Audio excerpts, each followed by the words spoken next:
O herdeiro que nunca existiu. Capítulo 1. O nome que ninguém disse.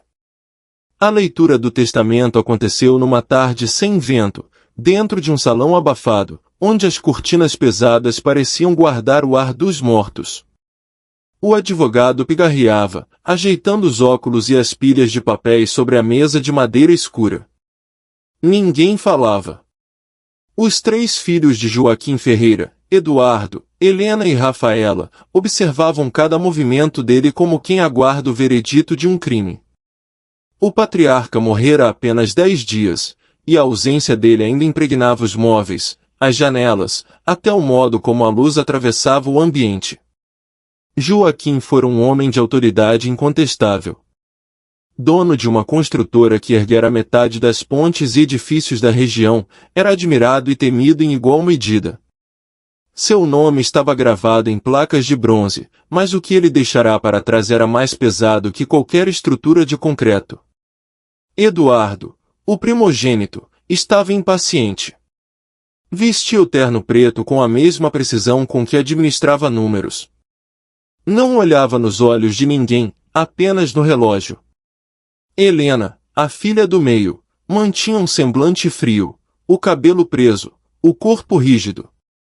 Desde o funeral, não falará mais com o irmão. E Rafaela, a mais nova, parecia deslocada, os dedos inquietos tamborilando sobre a bolsa, os olhos marejados, como se ainda esperasse ver o pai surgir da porta e reclamar da cerimônia fúnebre mal organizada. Se me permitem, disse o advogado, limpando a garganta. O Sr. Joaquim deixou instruções claras para que este documento fosse lido na presença dos 3. Nenhum trecho pode ser omitido.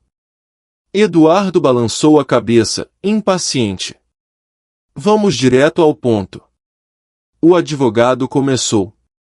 Leu com voz pausada, mecânica, enquanto os nomes de propriedades, ações e contas bancárias desfilavam pela sala. Tudo parecia correr dentro do esperado, heranças distribuídas, percentuais definidos. Até que a voz dele tremeu. Ah, uma cláusula final, murmurou, ajustando os óculos. É de natureza singular, mas o Sr. Joaquim insistiu para que fosse mantida. O silêncio ficou mais denso. E todo o restante de meus bens, inclusive o controle majoritário da construtora Ferreira, ficará sob posse integral de meu filho, Gabriel Ferreira. O som do nome ecoou como uma rachadura. Por um instante, ninguém reagiu. Depois, Helena riu, um riso curto e seco. Perdão, quem? O advogado repetiu, a voz embargada. Gabriel Ferreira. Eduardo se inclinou para a frente. Não existe nenhum Gabriel na família. Está aqui, respondeu o advogado, mostrando o documento. Nome completo, registro civil, data de nascimento. Tudo legítimo. Rafaela o encarou, pálida. Isso deve ser um erro. Eu revisei o testamento 5 vezes. A assinatura é autêntica, o carimbo do cartório é recente, e, ele hesitou, a certidão de nascimento foi anexada pelo próprio Joaquim. Eduardo se levantou. Isso é absurdo. O senhor quer me convencer que meu pai, um homem metódico, lúcido até o último dia, tinha um filho escondido? Eu apenas cumpro instruções, respondeu o advogado. Helena olhava fixamente para o papel, os lábios trêmulos.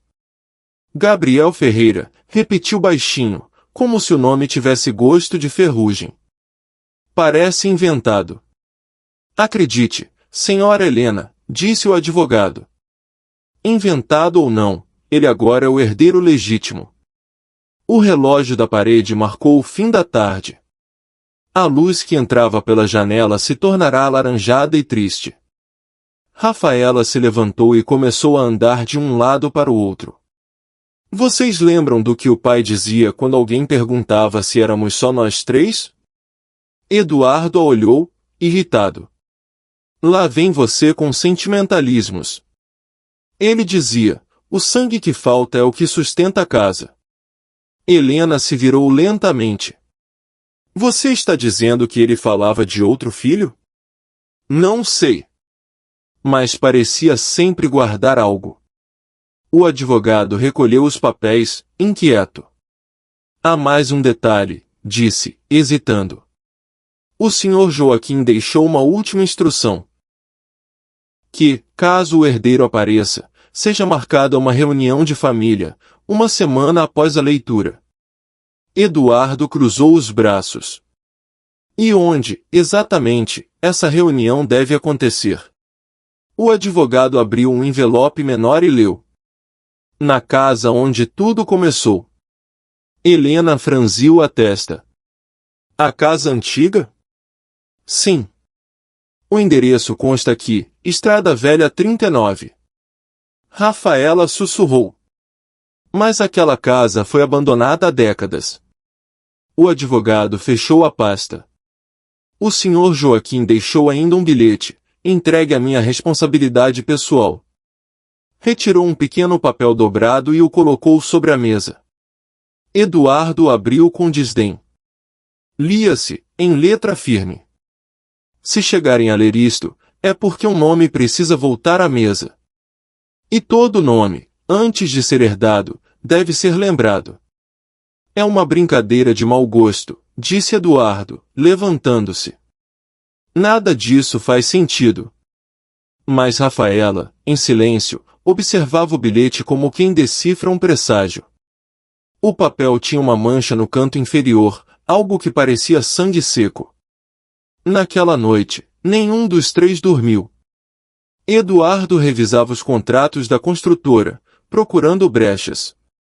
Descobriu que, na última semana de vida, o pai transferira pequenas quantias para uma conta de nome desconhecido. O banco confirmou, Gabriel Ferreira. Helena, no apartamento silencioso, folheava o álbum de fotos da família. Em todas as imagens antigas, Joaquim estava ao centro, exceto uma, em que seu braço envolvia o ombro de uma mulher que ninguém reconhecia. O verso da foto trazia uma data, 1989. Rafaela, deitada na cama, acordou com o som do telefone fixo tocando. O coração disparou. Atendeu. Alô? Silêncio. Então uma voz masculina, calma, sussurrou. Não tentem apagar o que nasceu antes de vocês. Ela sentou-se na cama, tremendo. Quem é você? Gabriel, disse a voz. Gabriel Ferreira. O telefone caiu do gancho. Na manhã seguinte, uma carta foi entregue à casa de Eduardo. Envelope branco, sem remetente. Dentro, um convite. Senhores Ferreira. A reunião está confirmada para o próximo sábado, às 19 horas. Endereço, Estrada Velha 39. Estarei esperando. Gabriel. A tinta parecia fresca. O papel tinha o mesmo brasão que Joaquim usava nos documentos da empresa. Eduardo engoliu seco. Helena, ao ler, empalideceu. Rafaela chorou em silêncio. Então ele existe, disse Helena, quase num sussurro. Eduardo apertou o envelope com força. Ou alguém quer nos fazer acreditar nisso. O sábado chegou. A estrada até a antiga casa era estreita, ladeada por árvores altas. O sol se escondia atrás de nuvens espessas, e o ar carregava um cheiro úmido, como se a floresta transpirasse. Ao fim da estrada, a casa surgia, grande, isolada, coberta por eras e lembranças. A porta estava entreaberta. Entraram. O interior era um retrato de outro tempo, móveis cobertos por lençóis, o relógio parado às 6h20, a poeira dançando na luz. No centro da sala, sobre uma mesa, uma fotografia. O pai. E ao lado dele, um menino de olhos escuros, o rosto parcialmente queimado pelo tempo da imagem. No verso da foto, escrito em tinta desbotada. Gabriel, 1993. Helena tocou a moldura, a voz trêmula. Ele é real. Um estalo ecoou pelo corredor. Uma lâmpada piscou. O telefone da parede, antigo, começou a tocar. Eduardo atendeu. Quem está aí? A mesma voz. Demoraram para vir. Eduardo empalideceu. Onde você está? Em casa, respondeu Gabriel. E vocês também. A ligação caiu. Helena correu até a janela. Do lado de fora, nada. Nenhum carro, nenhum som, apenas a floresta imóvel. Rafaela, ofegante, olhava o reflexo no espelho da sala. Eduardo. O quê? Ela apontou. Somos 3. Sim. Então por que há 4 reflexos? Eduardo virou-se devagar. Atrás deles, na moldura do espelho, uma figura parada, imóvel, indistinta, mas presente. E, no chão, um envelope recém-colocado, ainda úmido da chuva. Bem-vindos à Casa do Começo. Capítulo 2, A Casa do Começo. O relógio antigo na parede marcava 6h25 quando Eduardo ouviu bater, o mesmo horário em que sempre parara, e agora, inexplicavelmente, voltava a funcionar. Cada badalada parecia vibrar dentro das costelas, lenta, pesada, como se o tempo tivesse voltado a correr apenas ali dentro. Ninguém falava. Helena se mantinha de pé, de frente para o espelho que refletia a sala em tons avermelhados, como se a própria casa respirasse um ar de ferrugem. Rafaela, encolhida ao pé da escada, observava o envelope molhado sobre o tapete, hesitando em tocá-lo. Eduardo deu 2 passos à frente, pegou o envelope e o abriu. O papel estava frio, quase úmido, e a caligrafia, firme, exata, era a mesma que o pai usava. A casa lembra o que vocês esqueceram. A luz do andar de cima ainda guarda a infância que mentiram ter vivido. Helena respirou fundo. Ele está brincando conosco. Eduardo franziu o senho. Com que propósito? O pai morreu, Helena. E se não morreu? Não começa. Rafaela olhou para a escada. A luz está acesa lá em cima. Não estava quando entramos, respondeu Eduardo. Os 3 permaneceram imóveis por alguns segundos. O som do relógio se misturava ao de uma goteira distante. A casa parecia escutar. Helena subiu primeiro, segurando o corrimão. Os degraus rangiam como ossos velhos. O corredor do andar de cima estava coberto por um tapete gasto, e nas paredes, retratos desbotados observavam sua passagem, rostos sérios, familiares e estranhamente conhecidos. Quando chegou ao fim do corredor, uma porta estava entreaberta, e a luz vinha dali. Eduardo, Rafaela, chamou, a voz falhando. Eles subiram. A porta levava a um quarto infantil. O teto baixo, as cortinas rasgadas, e no chão, brinquedos espalhados, carrinhos de metal, peças de dominó, um urso sem olho. O ar tinha cheiro de poeira e perfume antigo, aquele odor adocicado de roupas guardadas tempo demais. No centro do quarto, uma cama pequena, coberta por um lençol branco. Algo se movia sob o tecido. Uma oscilação leve, quase imperceptível. Rafaela recuou. Tem alguém ali. Eduardo se aproximou devagar e puxou o lençol. Nada. Apenas um travesseiro com um pequeno bilhete sobre ele. Vocês demoraram para voltar. Helena levou a mão à boca. Eduardo respirava fundo, tentando controlar o tremor. Isso é encenação. Rafaela apontou para o chão. Eduardo, as marcas. As tábuas do assoalho estavam cobertas de pequenas pegadas. Pegadas de criança.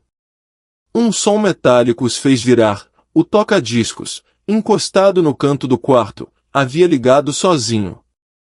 A agulha raspava um vinil antigo, de onde escapava uma melodia lenta, trêmula, um bolero arranhado. Helena aproximou-se do aparelho. O pai ouvia isso quando era jovem. Rafaela fechou os olhos. Eu lembro dessa música. Lembra? Ele a colocava quando queria que ficássemos em silêncio. Eduardo, impaciente, arrancou o plugue da tomada. A música cessou. Vamos embora. Isso aqui é uma armadilha. E se ele estiver aqui? Perguntou Rafaela. Quem? Gabriel. O nome soou pesado, como se não devesse ser pronunciado. Desceram as escadas rapidamente, mas a casa parecia ter mudado. A luz da sala estava mais fraca, o ar mais frio. O relógio agora marcava 5h50, como se o tempo tivesse retrocedido.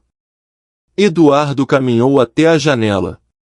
Do lado de fora, a estrada estava coberta por neblina. Nenhum som, nenhum vento. Helena notou algo estranho na parede, um retrato que não estava ali antes. Uma foto em preto e branco mostrando 4 pessoas, Joaquim, uma mulher de cabelos claros, uma criança entre eles, e um quarto rosto, desfocado, mas de traços muito semelhantes aos de Eduardo. Isso não é possível, murmurou ela. Essa foto não existia. Eduardo aproximou-se. O retrato parecia fresco, recém-colocado. No canto inferior, uma data, 1990. Rafaela tocou o vidro da moldura. Estava quente. De repente, a campainha tocou. Um som agudo, insistente, que ressoou por toda a casa. Eduardo correu até a porta. Abriu. Ninguém. Apenas uma caixa de madeira aos seus pés. Pegou-a e trouxe para dentro. Helena observava com medo. Não abre. Eu vou abrir. Dentro, um rolo de fita cassete e um bilhete escrito à mão. Para ouvir em família. Eduardo procurou um aparelho antigo e colocou a fita. Por alguns segundos, apenas chiado. Depois, a voz inconfundível de Joaquim. Hoje é 5 de março de 1990. Se meus filhos estiverem ouvindo isto, é porque o nome foi dito. Eu tentei proteger vocês da verdade, mas o sangue é insistente. Gabriel existe. E sempre existiu. Mesmo quando tentaram apagá-lo. Rafaela começou a chorar. Helena balançava a cabeça, incrédula. Não, não pode ser ele. Eduardo apertou o pause. Isso pode ser uma gravação antiga. O pai falava de nomes o tempo todo, metáforas. Rafaela olhou com raiva. Então por que ele diz meus filhos? No plural. Porque éramos 3. E se não éramos? Helena tirou a fita do gravador. Eu não vou ouvir o resto. Nós vamos sim, respondeu Eduardo, recolocando a fita. A voz do pai voltou, agora mais próxima, quase sussurrada. Se Gabriel voltar, não tentem encontrá-lo. Ele encontrará vocês. A casa saberá quando o nome for dito. Nesse instante, todas as luzes se apagaram. Um estalo. O relógio parou novamente, voltando às 6h20. O breu tomou conta da sala. Rafaela gritou. Eduardo! Mas ele não respondeu. A chama de um fósforo se acendeu. Era Helena, tentando iluminar o caminho. Onde ele está? Subiram a escada às cegas, chamando o nome do irmão.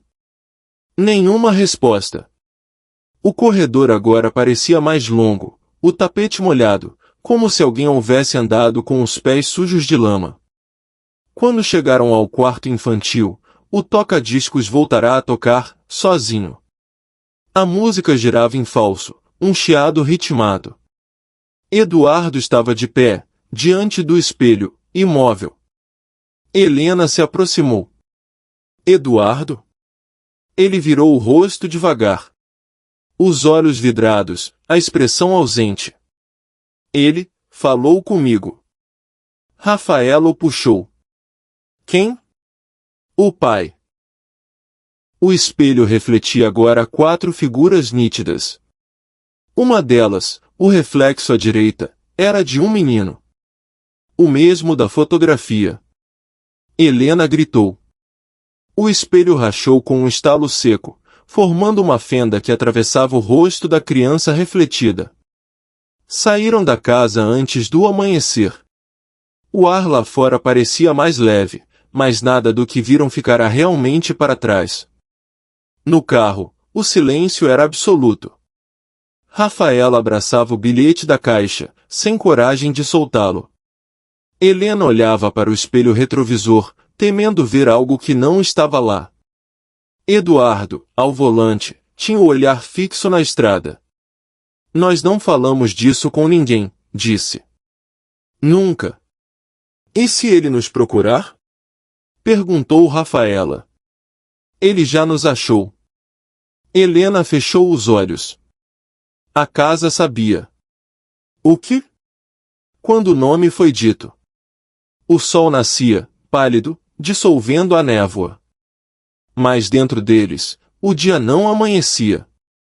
Naquela manhã, ao chegarem à cidade, cada um recebeu um envelope idêntico na portaria de casa. Sem remetente, sem selo. Apenas uma frase no verso. O sangue volta para casa. E dentro, uma cópia do retrato encontrado na parede, agora com todos os rostos nítidos. O pai. A mulher desconhecida. A criança. E o quarto rosto, finalmente completo, Eduardo. Capítulo 3, o sangue e o papel. Nos dias que seguiram, a família Ferreira se transformou em sombras de si mesma. A visita à casa antiga deixará marcas invisíveis, mas profundas. A cada amanhecer, algo parecia faltar, o ar, o equilíbrio, a confiança. Eduardo falava pouco. Passava horas trancado no escritório, cercado de documentos do pai. Helena, desde o espelho rachado, dormia com as luzes acesas. E Rafaela, mais sensível que os dois, começara a ouvir sons dentro de casa, passos, vozes abafadas, o toque distante de um telefone que não existia. A carta que receberam, aquela com o retrato completo, os perturbava mais do que admitiam. O rosto de Eduardo no retrato era idêntico, mas havia algo diferente no olhar. Um brilho estranho, uma sombra sob as pálpebras. Era como se a fotografia tivesse capturado uma versão dele que não pertencia a esse tempo. Na segunda-feira, às 9 da manhã, Eduardo recebeu uma ligação. Senhor Ferreira? Disse uma voz masculina, formal. Aqui é do Banco Central. Estamos apenas confirmando o recebimento da transferência mensal do Sr. Gabriel Ferreira. Eduardo sentou-se devagar. Que transferência? Aquela autorizada pelo Sr. Joaquim. Meu pai está morto. Sim, senhor, mas a conta segue ativa. E o beneficiário retirou o dinheiro pessoalmente hoje de manhã. Eduardo desligou sem agradecer. O suor lhe escorria pela nuca. Abriu o cofre do escritório e retirou os registros bancários. Lá estava, conta 4.418, G. Ferreira. Criada em 1995, nunca cancelada. Movimentações recentes. Helena chegou minutos depois. O que foi? Eduardo jogou os papéis sobre a mesa. Ele existe. Não. A conta é real. E alguém está usando o nome dele. Isso pode ser falsificação. Não. A assinatura é igual à do pai. Helena olhou as folhas. O coração apertou. Talvez o pai tenha feito isso para despistar alguém. E quem assinou depois da morte dele? O telefone tocou novamente. Ambos se entreolharam. Eduardo atendeu. Quem fala? Silêncio. Então, a mesma voz de antes. Vocês não deviam mexer com o que foi deixado em paz. Eduardo apertou o aparelho com força. Gabriel? Vocês ainda acham que sou o erro. Mas e se forem vocês? A ligação caiu. Enquanto isso, Rafaela trabalhava no ateliê que mantinha no centro da cidade. Era artista plástica, e tentava pintar algo que não sabia explicar, um rosto em construção, metade sombra, metade lembrança. As pinceladas saíam automáticas, como se outra mão a guiasse. Quando terminou, recuou um passo. O rosto na tela era o do pai. Mas mais jovem, e com olhos que não eram dele, olhos de criança. O interfone tocou. Entrega para Rafaela Ferreira, disse o entregador. Ela assinou sem pensar. Era uma caixa pequena, sem remetente. Dentro, um envelope pardo e uma fita cassete. O bilhete dizia: nem tudo que o sangue leva morre. Escute e pinte de novo. Rafaela colocou a fita num velho gravador que guardava para entrevistas. A voz que saiu não era de Joaquim, nem de ninguém que ela reconhecesse. Era infantil. Oi, Rafaela. O pai disse que você não me lembrava mais. Ela sentiu o coração parar. Mas eu lembro de você. Você me desenhou um dia. Disse que quando eu crescesse, seria igual ao pai. A fita estalou e parou. Ela desligou, trêmula. Na pintura, algo havia mudado. A figura agora sorria, um sorriso que não existia antes. À noite, os três se reuniram na casa de Eduardo. O silêncio entre eles parecia radioativo. Eu também recebi uma fita, disse Rafaela. Ele falou comigo. Helena passou a mão pelo rosto. Isso é um jogo psicológico. Ele sabia coisas que ninguém sabia, insistiu Rafaela. Eduardo abriu uma pasta e tirou um papel. Olhem isso. Era uma certidão de nascimento. Gabriel Joaquim Ferreira, nascido em 1989. Helena arregalou os olhos. De onde tirou isso? Do cartório. Registro legítimo, com o nome do pai e de uma mulher chamada Lídia Vasconcelos. Lídia? Murmurou Rafaela. O pai tinha uma secretária com esse nome, não tinha? Teve. Ela sumiu de repente, antes do casamento dele com mamãe. Helena se levantou. Isso tudo é passado morto, Eduardo. Você não entende? Morto. Eduardo a olhou fixamente. O problema é que o morto está nos ligando. Na madrugada seguinte, Helena acordou com barulhos na cozinha. Desceu as escadas, tateando o corrimão. A casa estava escura, o relógio parado. Ao acender a luz, viu que a mesa estava coberta por papéis. As fotos da família espalhadas, o retrato antigo em cima de tudo. Alguém havia riscado o rosto de Joaquim Co. Em uma caneta vermelha e escrito uma palavra no canto da foto. Mentira. Ela respirou fundo, tentando entender. Então ouviu uma voz baixa, sussurrando seu nome. Helena. Olhou ao redor. Nada. Helena. A voz vinha do corredor. Seguiu o som até o escritório.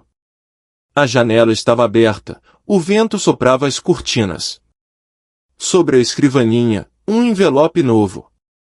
Você foi a primeira a saber. O pai te contou e você calou. Helena abriu a gaveta onde guardava os diários antigos do pai. Havia um caderno que nunca teve coragem de ler. Abriu. Na primeira página. Lídia insiste em me ver. Diz que o menino não dorme, pergunta de mim. Eu disse que ele precisa esquecer. Mas e se não esquecer? As mãos de Helena tremiam. Meu Deus! Virou as páginas, uma a uma, até encontrar a última anotação, datada de 1995. Ele sumiu. Lídia também. Eu queimei tudo, mas o nome ficou. Helena sentiu o chão se dissolver. Gabriel existira. E desaparecera junto com a mulher.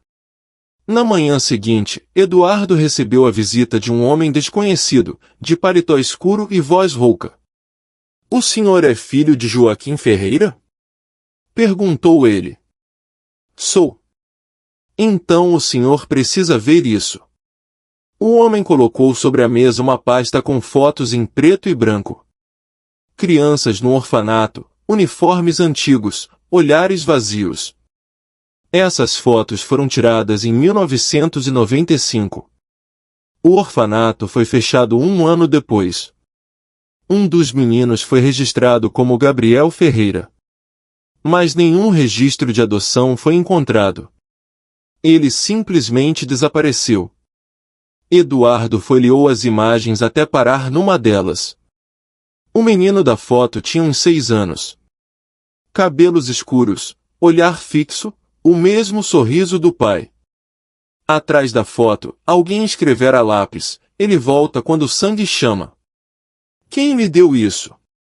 Perguntou Eduardo. Deixaram na porta da minha casa, respondeu o homem. Sem remetente. Helena foi até o cemitério procurar o túmulo indicado na certidão de óbito. Chovia. O guarda olhou os registros e a acompanhou até a fileira 12. Aqui, disse ele.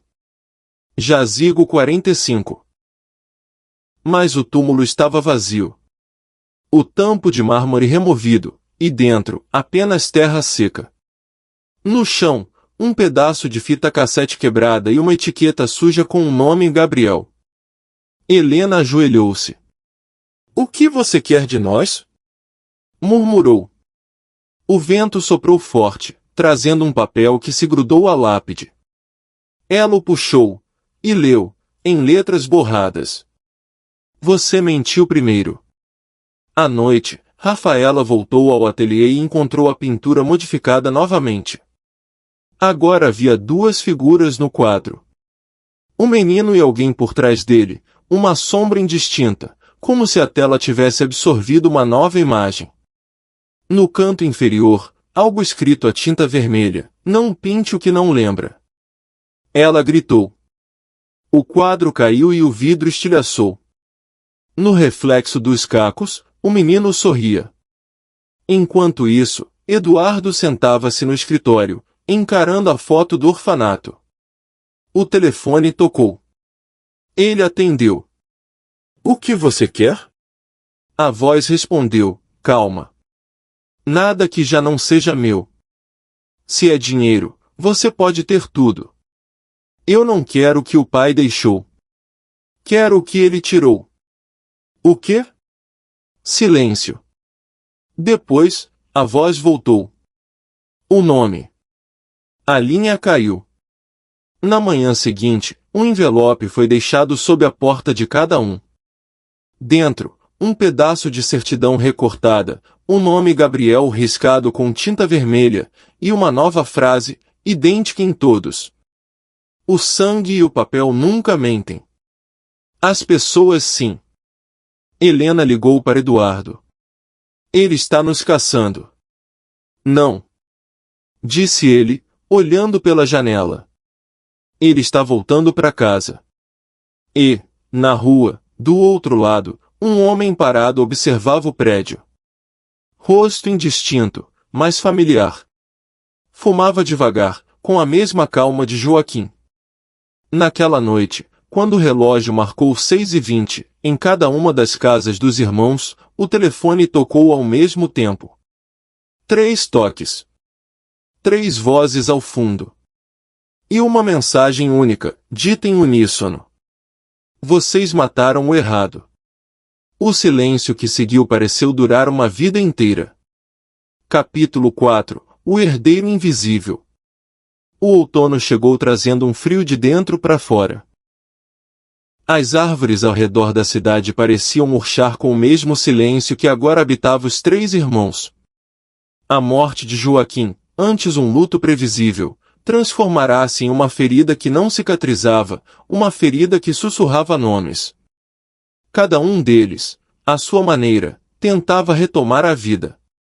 Eduardo enterrava-se em trabalho, fingindo que o mundo podia ser reorganizado com planilhas e contratos. Helena, cada vez mais reclusa, passava os dias revendo gravações do pai, procurando em gestos e pausas alguma explicação oculta. Rafaela, a mais frágil, pintava compulsivamente, rostos sem olhos, casas sem portas, corpos com metades ausentes. Mas o nome Gabriel se infiltrava em tudo. Nos jornais, nos e-mails, nos boletos bancários, até em propagandas aleatórias. Era como se o universo decidisse lembrar-lhes que nada estava terminado. Naquela manhã, Eduardo recebeu uma notificação judicial. O testamento fora contestado. O documento era assinado por um advogado desconhecido, representando o legítimo herdeiro, Gabriel Joaquim Ferreira. Eduardo largou o papel, incrédulo. O ar pareceu rarefeito, a sala girando ao redor.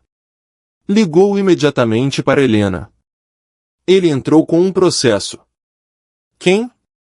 O herdeiro. Gabriel. Isso é impossível. Está aqui, assinado. Ele exige o reconhecimento legal da herança. Do outro lado da linha, silêncio. Helena? Eduardo, a voz dela soava distante. O nome do advogado é... O quê? O mesmo que cuidou do testamento do pai. Eduardo gelou. Isso não faz sentido. Ele morreu 2 meses depois do pai. Pois parece que não. Helena desligou. Enquanto isso, Rafaela tentava dormir no ateliê, incapaz de voltar para casa. As noites tinham se tornado longas demais. O vento batia nas janelas, e às vezes o barulho se confundia com passos. Ela deixava uma lâmpada acesa, mas mesmo a luz parecia instável, como se piscasse ao ritmo da respiração de alguém invisível. No terceiro dia de insônia, acordou com o som de algo arranhando a parede. Levou alguns segundos para entender o que via. Letras, riscadas à unha, formando palavras. Vocês sabem quem eu sou. Rafaela recuou, o corpo trêmulo. Pegou o celular, tirou uma foto, mas quando olhou a imagem, as palavras haviam mudado. Eu lembro de você. Ela jogou o celular no chão e começou a chorar. Na manhã seguinte, voltou à casa dos irmãos. Os 3 se reuniram novamente, como nas antigas tardes de domingo. Só que agora a mesa que os unia era feita de medo. Rafaela mostrou as fotos do celular. Ele está em todo lugar. Ou você está perdendo o controle, disse Eduardo, seco. Você acha que isso é invenção minha? Helena olhou atentamente para a imagem. A fonte da letra parece a mesma do pai. O pai está morto, Helena. Acha mesmo? Eduardo levantou-se, irritado. Eu já aceitei que o pai teve outro filho. Mas não vou aceitar que ele esteja brincando conosco do além. Isso tem explicação. Então explica. Helena cruzou os braços. Explica as ligações, as cartas, o espelho. É alguém tentando nos manipular. Alguém que sabe tudo sobre a gente, completou Rafaela. Até o que a gente esconde um do outro. Eduardo respirou fundo, encostando as mãos na mesa. Vamos até o advogado. Agora. O escritório ficava num prédio antigo, de fachada cinza e janelas altas. O nome Dr. Henrique Nunes ainda estava na porta. Entraram sem marcar hora. O ambiente cheirava a mofo e desuso. A secretária, uma mulher idosa, olhou-os com certa confusão. O doutor não trabalha mais aqui. Como assim? Perguntou Eduardo. Estivemos aqui há 2 meses. Sim. Mas ele faleceu no ano passado. Helena se inclinou sobre o balcão. Faleceu? Tem certeza? Tenho. Foi um acidente de carro. E alguém assumiu o escritório? Não. A mulher sorriu com tristeza. Desde que o filho dele desapareceu, o lugar ficou vazio. Os 3 se entreolharam. Filho? Perguntou Rafaela. Sim. Um rapaz. Gabriel. Voltaram para o carro em silêncio. O vento parecia soprar de dentro para fora, uivando pelos becos estreitos. Eduardo ligou o motor, mas não partiu. Isso não é coincidência. O advogado tinha um filho com o mesmo nome do pai do nosso meio-irmão? Murmurou Rafaela. É absurdo. Ou é a mesma pessoa, disse Helena. Eduardo riu nervoso. Agora você está delirando. Não, ela respondeu, encarando o vazio. O pai sempre disse que o mundo se repete quando a gente tenta enterrá-lo. Nas semanas seguintes, as coisas começaram a acontecer em escalas menores, mas mais íntimas. Helena passou a encontrar bilhetes dentro de livros que nunca abrirá. Você contou a eles? Eduardo começou a perceber falhas em sua própria memória, documentos que lembrava ter assinado e não existiam, fotos que nunca tirou aparecendo no computador. E Rafaela? Rafaela começou a sonhar com a casa da infância, mas sempre havia uma criança sentada à mesa, desenhando. Certa noite, ela sonhou que se aproximava do menino. Ele desenhava 3 rostos, os irmãos. Quando ela perguntou quem era ele, a criança respondeu sem levantar os olhos. O que sobrou? Ela acordou gritando. Na manhã seguinte, os jornais noticiaram. Construtora Ferreira sob suspeita de fraude em testamento e duplicidade de registros civis. O escândalo se espalhou. O nome da família estava em toda parte. Eduardo foi intimado a depor. No tribunal, um homem já o esperava. Terno preto, rosto parcialmente coberto pela sombra do chapéu. O senhor é o advogado de Gabriel Ferreira? Perguntou Eduardo. O homem levantou o olhar. Não. Então quem é? Sou o próprio. Eduardo sentiu o sangue escoar do rosto. Isso é impossível. O homem sorriu. A impossibilidade é uma questão de registro. Ele entregou um envelope. O senhor pode comprovar que nasceu? Eduardo não respondeu. O homem se afastou. Quando seguiu até o corredor, ele já não estava mais lá. Dentro do envelope, havia apenas uma certidão de nascimento. Com o nome Eduardo Joaquim Ferreira riscado e substituído por Gabriel. Enquanto isso, Helena procurava respostas no passado. Revirou arquivos, jornais, diários. Descobriu uma notícia antiga, de 1995. Incêndio em casa de campo deixa 2 vítimas desaparecidas, mulher e criança. O endereço era o mesmo da Estrada Velha 39. Ela voltou lá. Sozinha. A casa parecia menor, como se o tempo a tivesse dobrado sobre si mesma. As janelas estavam lacradas, mas uma delas, no andar de cima, mantinha a cortina aberta. A luz interior piscava, ritmada. Helena entrou. Os móveis cobertos de pó, as marcas de pegadas no chão. Tudo igual à primeira vez, mas agora o espelho do quarto infantil estava inteiro. E refletia alguém sentado na cama. Ela se aproximou, o coração martelando. A imagem no espelho era dela, mas atrás, um menino a observava. Virou-se rapidamente. Nada. Voltou o olhar para o espelho. Agora o menino sorria. Do outro lado da cidade, Eduardo chegava em casa e encontrava a porta entreaberta. As luzes acesas. A casa em silêncio. Sobre a mesa, uma taça de vinho e um envelope branco.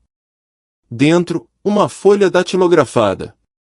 O pai sempre disse que o sangue precisa de um rosto. Você já olhou o seu? Ele correu até o banheiro, acendeu a luz e encarou o espelho. Por um instante, nada.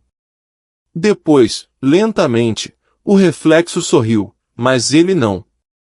O espelho trincou. Rafaela, desesperada, tentou fugir da cidade.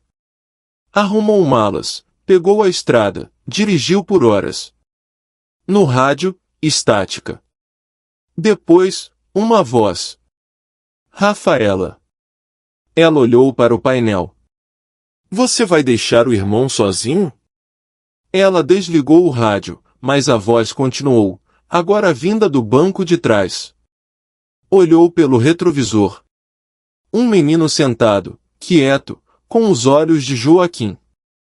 O pai mandou eu buscar você. O carro derrapou, saiu da pista e parou na beira de um barranco. Rafaela respirava ofegante. Olhou novamente pelo espelho. O banco estava vazio. Mas no painel havia um envelope pardo. Você não devia ter esquecido o nome dele. Nos dias seguintes, Helena desapareceu. O telefone de Eduardo chamava sem resposta. Rafaela voltou à cidade e foi até a casa da irmã. Encontrou a porta destrancada. No chão, papéis espalhados, diários abertos, e no meio da sala, uma fita cassete rodando sozinha. A voz era de Helena. Se ele é o herdeiro, então quem somos nós? Depois, outra voz, a mesma que os atormentava há semanas. Os substitutos. Eduardo, cada vez mais atormentado, começou a duvidar da própria identidade. Passava horas olhando para o espelho rachado, tentando lembrar de si. As lembranças do pai vinham distorcidas, risos que nunca aconteceram, frases que soavam erradas. Às vezes, quando fechava os olhos, ouvia a voz de Joaquim sussurrando. Gabriel era o melhor de vocês. Na última noite de abril, ele foi até a casa da Estrada Velha. A porta estava aberta. Dentro, sobre a mesa, um espelho redondo e um envelope. Ele abriu. Agora que o nome foi lembrado, o rosto precisa ser devolvido. Eduardo olhou para o espelho. O reflexo começou a mudar. Seu rosto se transformava no de outro homem, mais jovem, mais frio, mais parecido com o pai. Ele tentou recuar, mas o reflexo seguiu, idêntico. Então o vidro se estilhaçou. Do lado de fora, a casa ficou em silêncio. No relógio da parede, os ponteiros voltaram a girar. 6h20. Sempre 6h20. E na superfície quebrada do espelho, um nome escrito em sangue seco. Gabriel. Capítulo 5, O Último Filho. O relógio da parede marcava 6h20, outra vez. Não importava o dia, o mês ou o ano. Na casa da Estrada Velha o tempo sempre parava no mesmo instante, como se tivesse aprendido a morrer naquele minuto. Rafaela chegou antes do amanhecer. A neblina cobria o campo, e as janelas da casa pareciam olhos semicerrados, cansados de observar os vivos. Helena ainda estava desaparecida. Eduardo não atendia as ligações havia 3 dias. Rafaela estacionou o carro na estrada, desligou o motor e ficou ali, em silêncio, ouvindo o som abafado do próprio coração. Havia passado semanas tentando fugir daquilo, mas agora entendia que fugir era inútil. A herança do pai não estava no dinheiro, nem nos papéis do testamento. Era mais funda. Era o tipo de coisa que se carrega no sangue e na lembrança, como uma cicatriz que nasce junto. Entrou na casa. O ar era frio, parado, cheirando a ferro. O mesmo tapete gasto, a mesma fotografia na parede, só que agora, ao lado do retrato de Joaquim e da mulher desconhecida, havia um novo quadro. Um retrato recente. Helena. Ela estava sentada, de perfil, como se posasse para uma pintura. O olhar vazio, distante, e atrás dela, uma sombra masculina, a mão pousada em seu ombro. Rafaela tocou o vidro da moldura. O vidro estava quente, como se alguém o tivesse pendurado há pouco. No canto inferior, uma data escrita a carvão, 4 de maio, hoje. O som do andar de cima quebrou o silêncio. Passos lentos, pesados. Ela subiu devagar, cada degrau um eco. No corredor, o ar era diferente, úmido. O quarto infantil estava aberto, e lá dentro, alguém cantarolava uma música antiga. A melodia vinha do toca-discos, o mesmo bolero arranhado de antes. Na poltrona, sentado de costas, um homem observava a janela. Eduardo? Chamou ela. O homem virou o rosto devagar. Não era o irmão. O cabelo grisalho, o rosto cansado, mas os olhos eram inconfundíveis. Paulo Joaquim Ferreira, o pai. Vivo. Rafaela recuou, sem voz. Pai. Ele sorriu, cansado. Você voltou. Eu sabia que seria você. Ela engoliu em seco. Como está vivo? Vivo? Ele riu, baixo. A morte é um acordo. Eu apenas deixei de cumprir o meu. Ela se aproximou, hesitante. O que está acontecendo? Onde estão meus irmãos? Eles vieram antes de você. Mas nem todos quiseram escutar. Ele apontou para a mesa. Sobre ela, uma pilha de fitas cassete, algumas quebradas, outras intactas. Estão todas aí. A história inteira. Rafaela olhou as etiquetas escritas à mão. Helena, Eduardo, Lídia, Gabriel. Quem é Gabriel? A pergunta errada, respondeu ele. A questão é, quem sobrou? Ela o encarou, confusa. O senhor está doente. Estou velho, ele corrigiu. E cansado de mentiras. Levantou-se com dificuldade e foi até o espelho grande encostado na parede. Este espelho estava aqui antes de vocês nascerem.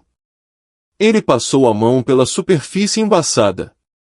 A casa sempre teve dois lados, o que mostra e o que guarda. Rafaela se aproximou. O que o senhor quer de nós? Que devolvam o que roubaram. Ela sentiu o ar faltar. Ninguém roubou nada. O nome. Ele virou-se, os olhos ardendo de raiva. Vocês roubaram o nome. Ela balançou a cabeça, sem entender. Pai, o senhor está delirando. Eu tinha 4 filhos, Rafaela. 4. O mundo pareceu encolher ao redor dela. 4. Eduardo, Helena, você e Gabriel. O primeiro. O verdadeiro. Ela recuou um passo. Isso é impossível. Eu o deixei morrer, disse ele, a voz quebrada. Lídia queria fugir comigo, mas eu não podia. Um escândalo destruiria tudo. Então mandei o menino embora, com um outro nome. Mas a culpa, ele bateu no peito. A culpa tem a voz de uma criança. Rafaela cobriu a boca. E depois? Depois ele cresceu. E voltou. O senhor está dizendo que o homem que assinou o testamento, o que vocês enterraram, não era eu. O chão pareceu se mover. Rafaela sentiu as pernas fraquejarem. O quê? Era ele. A voz dele agora era um sussurro. Gabriel voltou antes da hora. Me procurou, exigiu o nome. Eu tentei detê-lo. Mas ele era igual a mim. Ela se afastou, o coração disparado. O senhor matou seu próprio filho. Ele riu, amargo. Ou ele me matou. No andar de baixo, um estalo. Rafaela se virou. Eduardo? Mas não era Eduardo. Helena apareceu na porta, o rosto pálido, os olhos fundos. Eu o ouvi, Rafa. Ele não está mentindo. Rafaela correu até ela. Onde você estava? Aqui. Sempre estive aqui. Helena apontou para o espelho. Ele me mostrou tudo. Rafaela olhou. A superfície refletia os três, mas havia uma quarta figura atrás deles. Um homem jovem, de terno, observando. Helena sorriu. Ele quer o que é dele. A voz do pai ecoou. O nome. O espelho começou a vibrar, o vidro se ondulando como água. A imagem se distorceu, misturando os rostos. Rafaela viu o dela se fundir ao de Helena, depois ao de Eduardo. Até que restou um só. Um rosto que não era de ninguém, mas que parecia o de todos. O vidro estourou. O impacto jogou Rafaela para trás. Quando abriu os olhos, estava sozinha. O espelho rachado. A cadeira vazia. Nenhum sinal do pai ou da irmã. No chão, as fitas cassete espalhadas. Ela pegou uma. Etiqueta, o último filho. Colocou no gravador. A voz era dela, mas mais velha, mais rouca. Se você está ouvindo isso, é porque o nome foi devolvido. Gabriel é o que resta de todos nós. Ele não nasceu, foi lembrado. E toda lembrança é uma forma de carne. O chiado aumentou. Uma segunda voz entrou, mais grave. Agora você entende. Você nunca existiu sem ele. Rafaela gritou, jogando o gravador no chão. Mas a voz continuou, mesmo sem fita. Você nunca existiu sem mim. O eco se multiplicava nas paredes, vindo de dentro da casa. As lâmpadas piscavam, o relógio começou a girar descontrolado. Ela correu pelas escadas, tropeçando nos degraus, e quando chegou à porta, um vulto bloqueou sua saída. Era Eduardo. Mas o rosto dele estava diferente, mais jovem, sem cicatrizes, e com um olhar que ela reconhecera nas fotos antigas. Eduardo? Ele sorriu. Não. Ela recuou. Gabriel. Finalmente, disse ele. Alguém me chamou pelo nome certo. O vento varreu o corredor. O espelho voltou a refletir, agora mostrando apenas ele. Eduardo, ou Gabriel, avançou um passo. O pai tentou me apagar. E vocês me ajudaram. Não. Cada vez que diziam que éramos três, me matavam de novo. Rafaela tremia. O que você quer? Existir. Ele estendeu a mão. Só isso. Ela hesitou.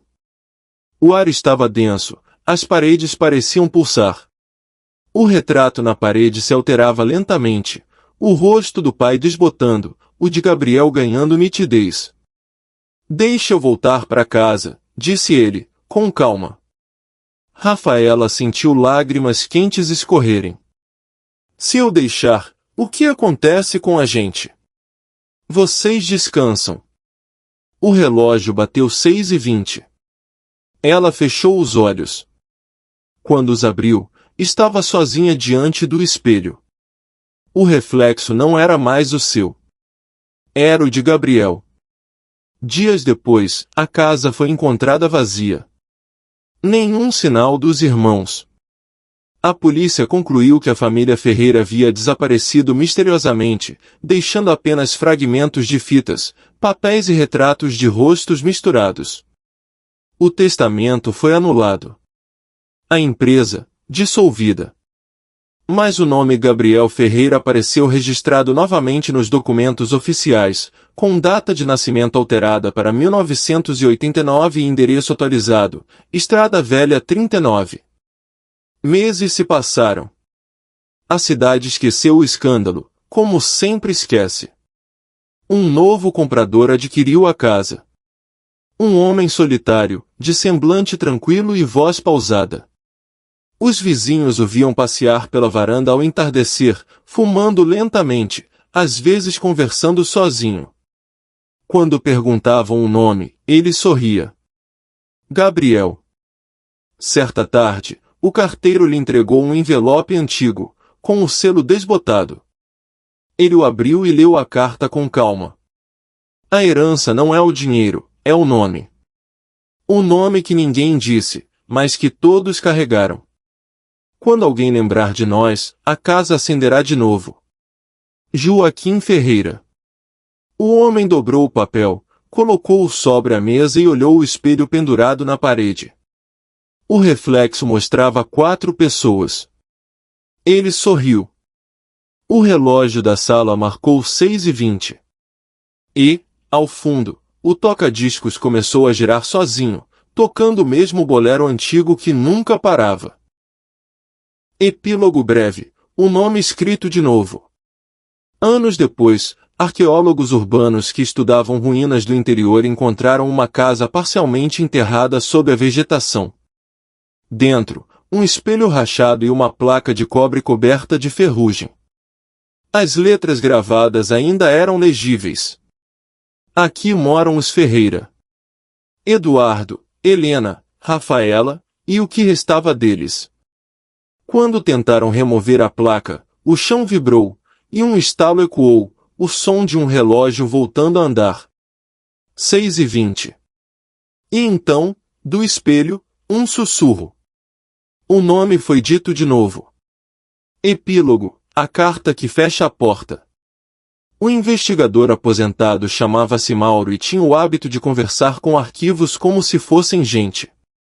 Depois de 30 anos resolvendo casos com pontas soltas, aprenderá que algumas histórias não pedem polícia, pedem escuta. Quando lhe entregaram uma caixa de papelão já sem tampa, resgatada do porão do fórum, documentos da família Ferreira, descarte ou inventário. Ele levou para casa e colocou sobre a mesa da cozinha, ao lado do rádio de pilha que chiava música antiga ao cair da tarde. Dentro havia restos, certidões amareladas, fotografias de rostos cuja nitidez desistira, xilogravuras do brasão da construtora, talões bancários, 3 fitas cassete sem caixas, um espelho de bolso trincado e um envelope pardo com a aba colada por fita adesiva. Escrito a caneta azul, lia-se, para quem não tem pressa. Mauro não tinha. Recheou a chaleira, ligou o fogo e ficou observando o vapor se erguer, um fantasma morno que não assustava ninguém. Depois puxou uma cadeira, acomodou os óculos e começou. A primeira foto mostrava uma casa coberta de eras. No verso, sem data, estava escrito, Estrada Velha 39. Outra imagem trazia 3 irmãos numa festa de Natal, Eduardo, Helena e Rafaela, ao lado de um homem de olhar severo, Joaquim, o patriarca. Entre eles havia um espaço vazio, um vão de ar que seus olhos de policial velho, treinados para notar ausências, reconheceram como presença subtraída. Percebeu, então, que naquele álbum improvisado, o silêncio era um personagem. Recuou no tempo através dos papéis, testamento contestado, processo extinto por falta de partes, notícia de jornal recortada, construtora sob suspeita, um laudo médico incompleto, carimbos com tinta falhada. Em todos, Um nome insistia como apito de fábrica: Gabriel Ferreira. Que homem é esse, pensou, que aparece primeiro como ausência e depois como exigência? A chaleira apitou. O rádio de pilha, por coincidência ou capricho, tocava um bolero arranhado. Mauro sorriu, não acreditava em assombrações, mas respeitava o timing do acaso. Voltou à caixa. O envelope pardo tinha cheiro de guardado e poeira de madeira. Rasgou com cuidado. Dentro, um maço de folhas datilografadas e uma carta manuscrita. Se você chegou aqui, é porque tem paciência. O resto é repetição. Assinava apenas, J. As folhas datilografadas formavam um diário quebrado. Havia trechos em que um pai falava de um filho que não podia ser dito, linhas sobre documentos que seguram a casa quando sangue falta, menção a uma mulher chamada Lídia, e, espremida numa margem, a confissão que não é confissão, apenas uma porta encostada. Trocar o nome é mais simples do que trocar a culpa. Mauro olhou para o espelho de bolso trincado. Aproximou-o do rosto. Conhecia bem o truque que o tempo faz com a memória. Rachamos o reflexo até caber a história que suportamos. Devolveu o espelho à mesa e pegou as fitas cassete. Tinha um gravador antigo guardado por teimosia e nostalgia. Encaixou a primeira. Chiado. Uma voz adulta, sem pressa, começou. Hoje é 23 de junho. Se alguém me ouvir, que entenda, herança é peso, e às vezes o peso precisa de outro sobrenome. Parou. Rebobinou. Deixou tocar mais. O menino está vivo no que me falta. E se o nome não cabe, fazemos caber. A segunda fita trouxe uma voz diferente, jovem e calma. Não se apresentava, não precisava. Se me chamam, eu existo. Se me esquecem, eu apareço. A terceira era quase silêncio, entrecortado por uma respiração infantil e o ruído de um toca-discos distante. Ao fundo, a agulha arranhando o mesmo bolero que agora tremia no rádio de pilha. Mauro desligou o rádio e deixou apenas a fita. A música, sem concorrência, encheu a cozinha com uma melancolia que não tinha dono. Quando a fita correu até o fim, a falta de estalos revelou o principal: ninguém havia gravado o encerramento. Era como se a voz esperasse que alguém, do lado de cá, dissesse basta. Mauro apertou o stop e respirou. Não disse. Leu, então, a carta manuscrita até o fim. Ao final, em letras menores, havia uma instrução: se quiser fechar a casa, devolva o nome ao lugar de onde ele foi arrancado. Devolver o nome? Não era ordem de cartório. Era um ritual doméstico, desses que costuram o rasgo com linha invisível. Passou a tarde pensando em como se devolve um nome. Voltou à foto da casa. Um lampejo bobo de curiosidade, desses que salvam velhos de morrer de tédio, fez com que ele pegasse o carro. O caminho para tal estrada velha existia ainda nos mapas de papel. Os mapas digitais reclamavam de sinal, talvez por vergonha. Conduziu devagar, interessado no silêncio dos quilômetros que não pedem explicação. Quando chegou, encontrou uma ruína. Parede por dentro das plantas, varanda arqueada, janela com ausência de vidro. A cerca se rendia às estações. Em frente ao portão, um homem fumava. Usava terno claro fora de propósito. Não parecia esperar ninguém. Mauro desceu do carro com o cuidado de quem pisa na memória alheia. O homem virou-se sem surpresa, tinha um rosto comum, desses que servem a várias idades. O senhor mora aqui? Perguntou o Mauro. Moro onde me lembram, respondeu o homem. Às vezes aqui. O tom não era de enigma barato, era de quem diz o que sabe dizer. Mauro apresentou-se, disse que fora policial, agora apenas colecionava pontas. O homem assentiu com educação antiga, como quem devolve um chapéu imaginário. Procuram tanto quem eu sou que esqueceram de perguntar o que querem ser, disse o homem, jogando a ponta do cigarro na terra. A casa cansa. Mauro olhou por sobre o muro. Lá dentro, sombras de móveis cobertos, talvez um relógio parado, talvez um toca-discos que teimava. Perguntou. O senhor é? Hoje? O homem sorriu, sem ferir. Hoje, sou o que resta. Mas a escritura chama de Gabriel. O nome pousou como poeira que encontra lugar. Mauro não tremeu. Homens velhos poupam sustos. Preferiu a pergunta que um dia aprenderá a ser a única que vale. E o que o senhor quer? Que fechem a porta, respondeu o homem. Não com chave. Com nome. Mauro assentiu, como quem recebe instrução de ritual de vila. O homem abriu o portão, sem toque, sem barulho, e o deixou passar. No vestíbulo, o investigador reconheceu as cenas que os papéis insinuavam: o corredor, o espelho rachado, um relógio que marcava 6h20, o cheiro de metal úmido, talvez de tempo. O homem conduziu-o até uma mesa. Sobre ela, uma placa de cobre, virada ao contrário. O verso era liso. O homem tocou de leve. Está ao contrário desde o dia do esquecimento. Mauro, que não crê em maldições, acredita em gestos. Abaixou-se, encaixou os dedos sob a placa e, com o cuidado de quem troca um curativo antigo, virou-a. O cobre estalou como quem respira depois de longa contenção. A inscrição, arranhada, reapareceu. Ferreira, Joaquim, Eduardo, Helena, Rafaela. O espaço em branco, depois dos nomes, tinha marcas de raspagem. Havia sulcos onde um nome fora tirado. Mauro retirou do bolso uma caneta simples, dessas que falham se a mão hesita. Não hesitou. Preencheu o espaço com letra firme. Gabriel. O relógio na parede, que não marcava nada, fez um ruído surdo.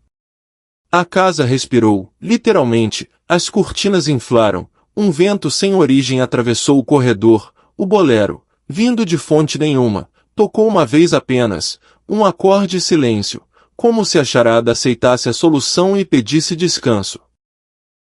O homem olhou para a placa, sem emoção aparente. Era um olhar de trabalho concluído, não de lágrima. Disse. Obrigado. Não por você, respondeu Mauro, com gentileza. Pela casa. Saíram. O homem fechou o portão. Não houve tranca. Despediram-se sem mãos, há despedidas que precisam de espaço. Mauro entrou no carro. Antes de ligar o motor, pegou o envelope que trouxera, retirou dele o espelho de bolso trincado e, num gesto que não estava nos manuais, colocou-o entre as tábuas do banco do carona. Para lembrar de não consertar tudo, disse alto, para ninguém. Na cidade, ele devolveu a caixa de papelão ao fórum com um bilhete curto preso por clipe, não descartar. Arquivo encerrado por compreensão, não por prova. O servidor que recebeu riu sem entender. Bom sinal, histórias fechadas demais desafiam o real com arrogância. As boas se deixam arejar. Naquela noite, já em casa, Mauro preparou o café e reabriu a última folha da carta manuscrita. Em letras quase tímidas, uma pós-escrita que ele não lera antes aparecia no rodapé. Quando o nome voltar ao lugar dele, a casa se cala. O resto é com os vivos. Ele fechou os olhos um instante. O rádio de pilha, por autonomia caprichosa, sintonizou uma estação que tocava canções antigas sem locutor. O mesmo bolero ensaiou a entrada, como se testasse a própria necessidade, e desistiu, preferiu um intervalo de ar. O silêncio que veio não era de cemitério, era de casa organizada depois da visita longa. Nos dias seguintes, a ruína da estrada velha não voltou às manchetes. Um corretor curioso comentou no bar que, ao passar por lá, viu a varanda limpa e um vaso com flores novas. Outra vizinha jurou que, ao entardecer, um homem deixou um envelope no portão, virou a esquina e desapareceu antes do segundo passo. A criança do lote ao lado disse que o senhor da roupa clara ensinou a ela o truque de escrever um nome no ar com o dedo e esperar que o vento carregasse. Uma madrugada, Mauro acordou com barulho de papel escorregando por debaixo da porta. Levantou, acendeu a luz, pegou o envelope. Sem remetente, sem selo. Dentro, uma única folha. Datilografada, simples. Agradeço a quem devolveu o lugar do meu nome. Agora posso ser só lembrança. G. Ele colocou a folha na mesma gaveta onde guarda chaves de casas que não habitou e anéis que encontrou na rua e nunca couberam em dedo conhecido. Cada objeto ali era uma história suspensa. Esta, enfim, podia deitar. Na semana seguinte, entregou o espelho de bolso trincado a uma loja de antiguidades. O dono pesou o objeto na mão, mirou contra a luz e disse que a rachadura era bonita, fazia desenho.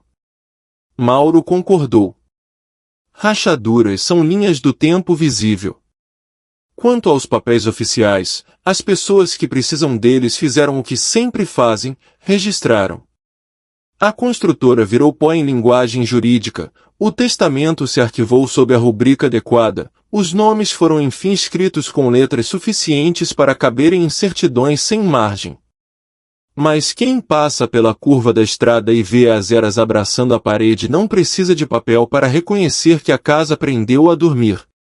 No fim de uma tarde, Mauro voltou a estacionar distante, como quem visita sem invadir. O portão estava entreaberto, nenhum homem de terno claro, nenhum vestígio do mundo que exigia ser percebido. Apenas o som do mato, o farfalho dos insetos, o vento fazendo pequenas conversas com as folhas. Ele não entrou. Ficou apoiado no capô, mãos no bolso, e repetiu em voz baixa a frase que os documentos disseram por tantas páginas. Herança é o nome. A noite veio, sem pressa. O rádio de pilha no banco do carro, que às vezes acendia sozinho, permaneceu quieto. Antes de ir, Mauro abriu o caderno de anotações e escreveu a última linha deste caso, a única que lhe parecia correta. Quando um nome retorna ao seu lugar, a casa fecha a porta por dentro. Virou a chave na ignição, o motor respondeu com um ronco de boas maneiras. Ao afastar-se, no retrovisor, por um segundo apenas, talvez reflexo, talvez saudade, uma figura apareceu sentar-se na varanda. Não acenou. Não precisou. A estrada, como as boas histórias, continuou. E a casa, como as boas lembranças, ficou. Fim.